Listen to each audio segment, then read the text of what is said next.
তাদেরকে মোটিভেট করার জন্য বিভিন্নভাবে আর্থিক প্রণোদনা দেওয়া হচ্ছে, সেগুলো আমরা মাথায় রাখছি এবং যারা এই প্রণোদনাগুলো দিচ্ছেন, যারা আর্থিকভাবে সহায়তা করছেন, তাদেরকে আইনের আওতায় নিয়ে আসার জন্য আমরা কাজ করছি। ইতিপূর্বে আপনারা দেখেছেন আমরা একদিনে 244 জন আর একদিন 131 জন এরকম ঝটিকা মিছিল থেকে গ্রেফতার করেছি এবং এই ঝটিকা মিছিলগুলো থেকে ককটেল বিস্ফোরণ করে জনমনে আতঙ্ক সৃষ্টি করার একটা অপপ্রয়াস ছিল এবং অনেককেই আমরা ককটেল সহ গ্রেফতার করেছি।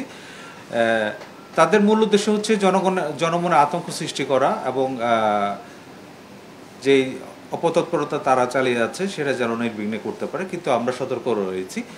আর যারা ঢাকার বাইরে আসছে সে বিষয়ে আমরা অবশ্যই নজরদারি রাখছি। আমাদের নজরদারি এবং তৎপরতার কারণেই এই যে গ্রেফতারগুলো সেটা সম্ভব হচ্ছে। ঢাকার বাইরে থেকে ঢাকায় আসা যাওয়া, তার পরিবহন খরচ, যাতায়াত খরচ যেটা, তারপর তার থাকা খাওয়া, এর বাইরে তার একটা নির্দিষ্ট হয়তো অ্যামাউন্ট না হলে তো সে আসবে না।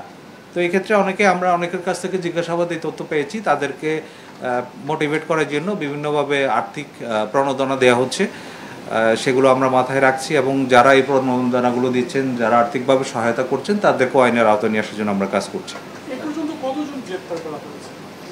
এই পর্যন্ত এই বছরের একটা হিসাবে আমি আনুমানিক আমার 3000-এর মতো হবে। তবে আমরা যে গ্রেফতারগুলো করছি এটা অবশ্যই ঝটিকা মিছিলে যারা জড়িত আছে সেই মিছিলে সরাসরি অংশগ্রহণের অভিযোগে তাদেরকে গ্রেফতার করা হয়েছে এবং মিছিলের ঘটনাস্থল থেকে করা হয়েছে। দেখুন, আজকে আমাদের যে গ্রেফতারগুলো আছে আপনারা যদি এগুলো একটু মনোযোগ দিয়ে শোনেন, এখানে বেশিরভাগ কিন্তু ঢাকার বাইরে থেকে বিভিন্ন ইউনিয়ন এবং থানা বা উপজেলা পর্যায়ের নেতা।